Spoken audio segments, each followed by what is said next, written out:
determines how you buy the fragrance you buy? Do you go to the department store and spritz every inch of your arm? Do you take the Bill Cunningham approach and wear the loudest, most unusual scent just to get everyone's attention, even if you don't care what it smells like? Do you buy it in hopes that someone will come up to you and say, "Oh my God, you smell like J-Lo. Wait, are you J-Lo?"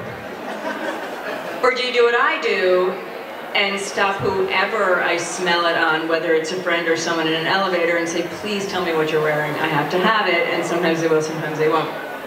As the fragrance business continues to explode with everyone creating scents, from artists to heiresses to photographers, ferociously opinionated fragrance bloggers, and of course new fragrance launches that consistently break records in numbers of launches every year. This morning's panel aims to shed light on how to buy fragrance, how to sell fragrance, how to describe fragrance. And we're going to jump right in on this topic. Pamela, my first question is for you. What do you think consumers want in a fragrance now? I feel like the Me Too or the celebrity fragrance might be waning a little bit, and people want to smell unlike anyone else. They want to have their own signature fragrance. How do the big brands deal with that, and how do the indie brands deal with that? Okay, well, first of all, I think there are a lot of different fragrance customers out there. I don't think there's just one. So you have your fragrance junkie. She loves fragrance, she's buying fragrance. She is loyal, and she's also on a constant prowl for something new and exciting and innovative. So that customer is out in the stores. She's smelling, she's touching, she's looking at bottles, she's inspired by the category. You also have customers who are looking for gift giving, and you have celebrity feeding that very massive gift giving phenomenon. So you have fragrances like Beyonce, like Justin Bieber, feeding that market. So I would like to say there's more than one customer out there. And I would also like to say that we look at the market from a range of ways that consumers approach and perceive the category. What was interesting today, I don't know if any of you were at the Fragrance Foundation breakfast this morning, but we did hear that prestige fragrances grew by 11% in 2011, and mass market fragrances dropped by 5%. So that's really interesting, that the consumer is buying fragrance again, she's engaged in the category, and she's buying quality, high-end fragrances. That makes it sound like the consumer is getting smarter and smarter in fragrance. Sarah, I wanted you to speak on that a little. How many years have you been in the business now? I've been doing this over 20 years now. I met a perfumer when I was 17, and it was my life before that day and my life after that day. And I'm so grateful that I've been in this industry for as long as I have. That being said, I was thinking about that question because I have been working, my specialty is custom fragrance, and I meet with individuals, I smell their skin, I hear their stories, and I create fragrances based on what they love. So I'm someone that truly aficionados have sought out. It was something very specific. Over the years, and with the rise of the internet, I've seen the education level rise in customers incredibly. And I know we're talking about language, and I can say that in the past I would have customers that say, I don't really know, I know I like Chanel No. 5, but I don't know what that means. And now I'm having people come and say, I love aldehydic florals with Rose de Mai, and it's amazing. It's just such an incredible thing.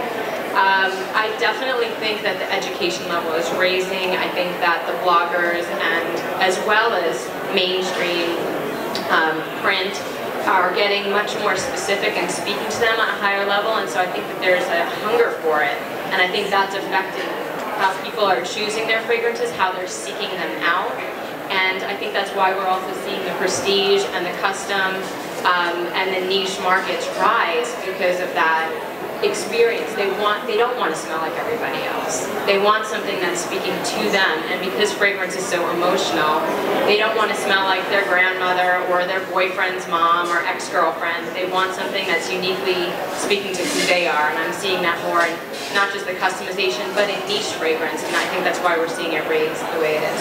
How much of your business is online? a large percentage of my business is online, actually. We have the website for the ready-to-wear, and the ready-to-wear does very well because I'm seeing that there are people that just really don't want to think about how to make it. They want just to have something that's already made for them. But we offer a service that's a custom experience on the website where it's a questionnaire that people can fill out, and then we create unique formulas for them.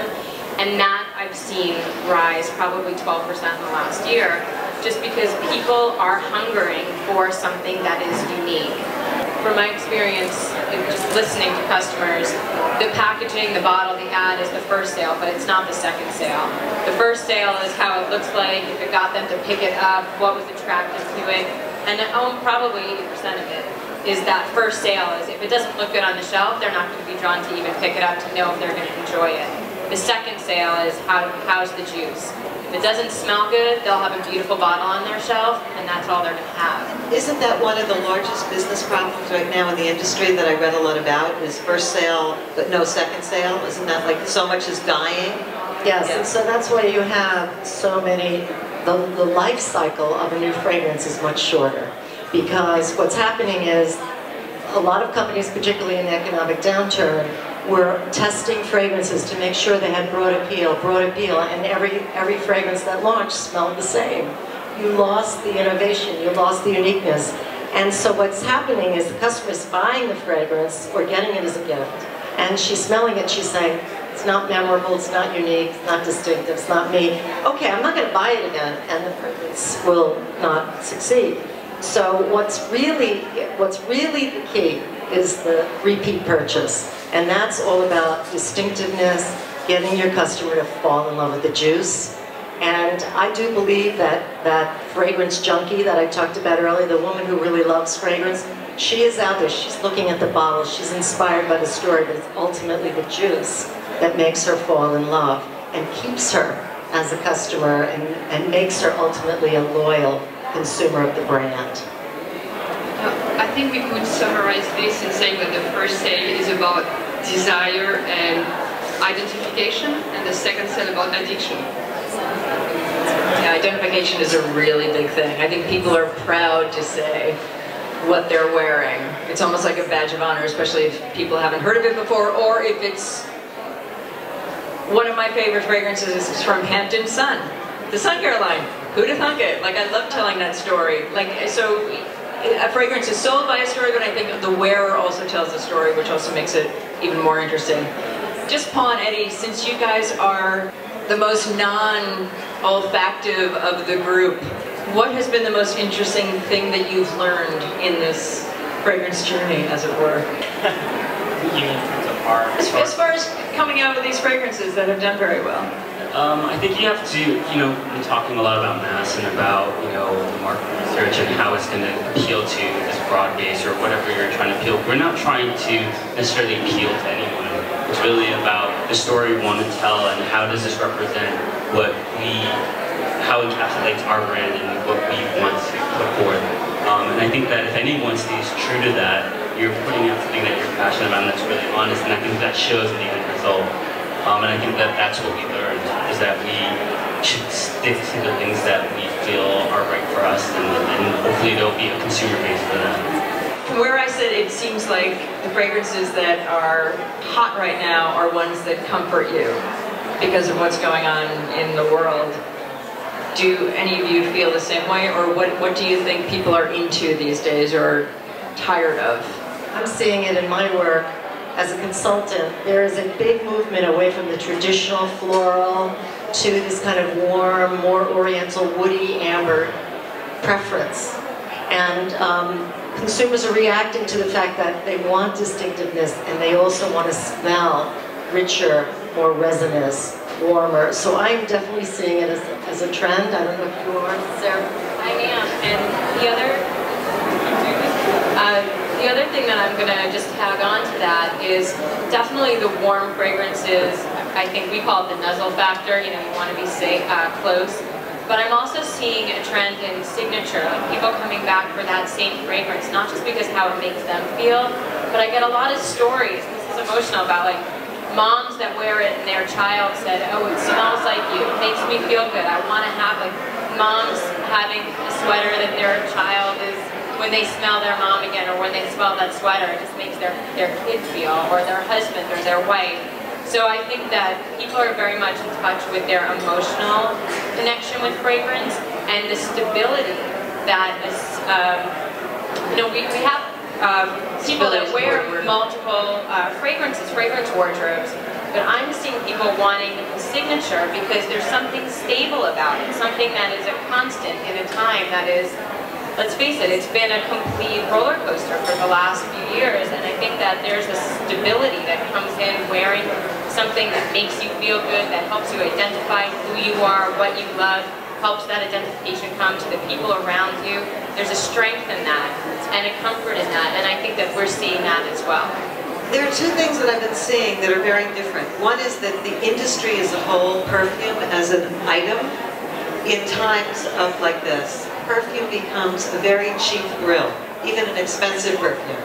Because if you can't buy, you want a Chanel bag, and you can't buy it. So I think that there's a bigger interest in perfume as a whole, and the whole industry, walking through stores and talking to salespeople, which I did a lot when I was researching the book. There were always people lining up, and a lot more energy about perfume as a whole. And I've also found that out on the internet, talking about the book to people, is people just want to talk about the book because they want to talk about fragrance. And wasn't true 3 years ago when I started doing the research. I also think there's a little bit of a trend to mystery, because I think that everybody's feeling, because of the internet again, so out there. The imperial self, I call it. We all are masters because we have a blog, or we have a Twitter feed, or we have a Facebook account. We're all imperial selves. But the mystery of a fragrance is something you can't explain or touch, and I think that there's a movement toward that too. It's also sort of knowledge is power. It's like being a foodie. I think the fragrance industry is, people are sort of proud that they know what aldehyde means.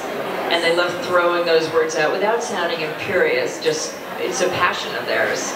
And absolutely, there is still the fragrance wardrobe. So we have clients that may wear a veil during the day, but they may layer it with something else at night, or they may have a different fragrance for their nighttime, or they're going out. So definitely, collection gives her many different expressions of the same person, because we have so many different facets to who we are. So it doesn't have to be something different for different people, but it can also be something for the different facets of the same woman within a collection. Because yeah, perfumers do have a signature, and I know that my customers say that, oh, they can tell that I did that when they smell something that I did, even if it's not for myself, So I think that there are customers that are looking for just different expressions of themselves. I also think it's interesting when you talk to consumers in research, they will tell you, I want a clean, fresh, sporty fragrance for the gym. But then when I go out for dinner and I'm having a sensual evening, I want a warm, more sensual, more oriental. So there are many facets to our personalities as fragrance consumers, and by having a collection, you can speak to all of those olfactive needs, different occasions and different moods, different emotions. You're talking of personality. Could we also talk about olfactive experience, that according to your age group, you will be more inclined or be more attracted by the packaging, and maybe a few years later more by the scent, or like it's not only the personality but also the age experience or the age group you are in. Personally, how I myself evolved from just being attracted by the packaging, by the design, and then a few years later by the fact of having a perfume done by an established house with a name, that was a mix of both, and then becoming more discerning. It's like experiencing a work of art. You need to have, it's just like experience, and not the older, but the more experience you get, the more you're looking for something which is, Just one last comment. I just feel that this show has shown us that there's actually a difference in the definition between niche and indie.